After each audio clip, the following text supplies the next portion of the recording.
Eksakto po mga idol natin Philippine Standard Time. Papatuloy po tayo sa ating IFM News ngayong Friday morning edition. Ito pa rin po sa Idol Batsag Talaw. Nasa linya po natin mga idol ang ating pong pinakamamahal na Provincial Director ng PNP Pangasinan, si Colonel Jeff Pangid.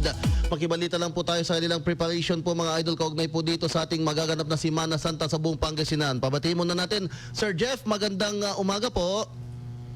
Yes, Idol Bats, magandang umaga sa inyong mga taga-subaybay at tagapakinig.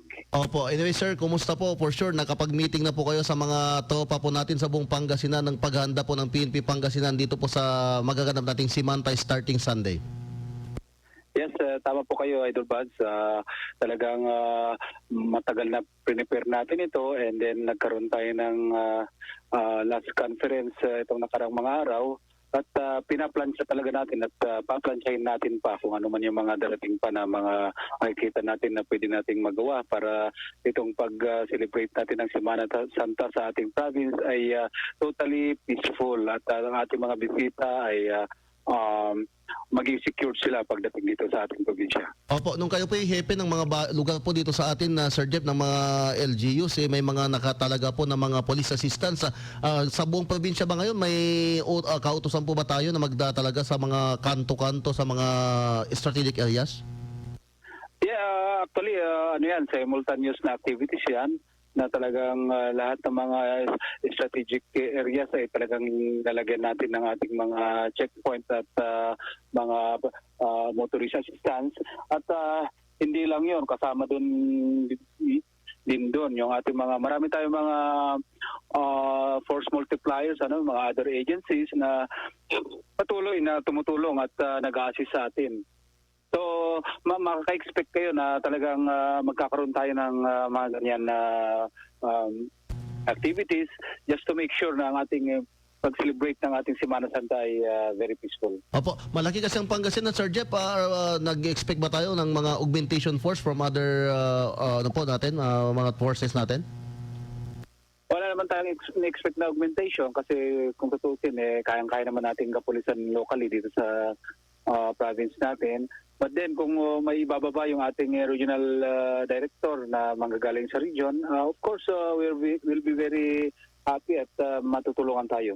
Opo, ano po yung marching order po natin 2 days time bago ang eleksyon sa ating mga kapulisan po ngayon?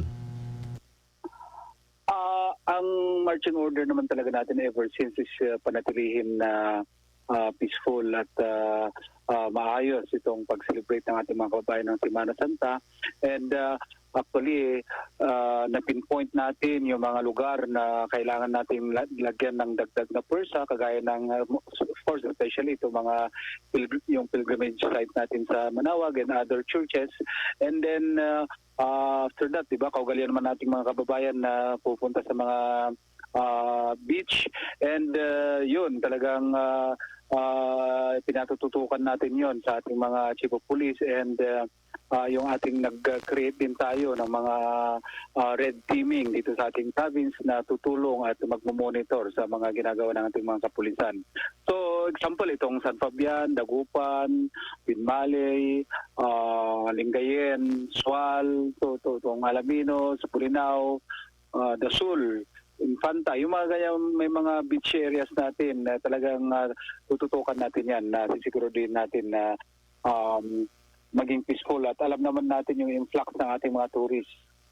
Opo. Sir, may mga motorist assistance ang ibang mga ahensya kagaya ng DPWH, naki-coordinate ba sa inyo o kanya-kanya na lang po tayo ng pagtutok dyan?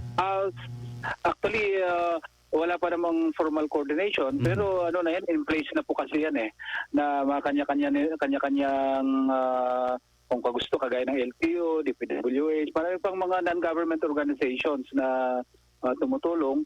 And of course, alam naman lang yung SOP na mag-coordinate lang sila sa local chief of police natin. Okay na yon. Anyway, sir, pagkakataon po ninyo, unang-una sa mga kababayan po natin na baka may gusto nyo sabihin, Sir Jeff, dito sa Pangasinan, at alam ko, busy po kayo, starting baka bukas po, Sabado, Sir Jeff. Yes, Idol Bats, thank you very much unang-una sa pagkakataon na binigay nyo na ito. At gusto ko lang iparating sa ating mga kababayan sa Pangasinan na patuloy lang tayo na sumunod sa kung ano ang tama, yung batas sa trapiko. And yung mga basic na kailangan nating gawin kung aalis man tayo sa ating ng matagal sa ating mga kabahayan, pupunta tayo sa ibang lugar na mag-celebrate sa ating mga kamag-anak ang Semana Santa, make sure lang na secured yung ating mga kabahayan at mas maganda yung mga tips na palagi nating nilalabas sa social media at na pag-aalis kayo, hindi naman kailangang i-post lahat sa social media na kayo iaalis, and then kung maaari itagubilin sa pinagkakatiwalaan na kapitbahay yung mga kabahayan. And yun, yung pinaka-importante, yung mga mahalagang mamahaling mga gamit at mga alahas at mga pera, kung po pwede, secure lang ng maayos. Opo, salamat po Sir Jeff. Magandang umaga. God bless po ang buong pwersa po ng PNP Pangasinan. Thank you, Idol Bats, at yung mga tagapakinig. Bye-bye. Magandang umaga po. Si Police Colonel Jeff Pangid, mga idol, ang ating Provincial Director ng Pangasinan PNP.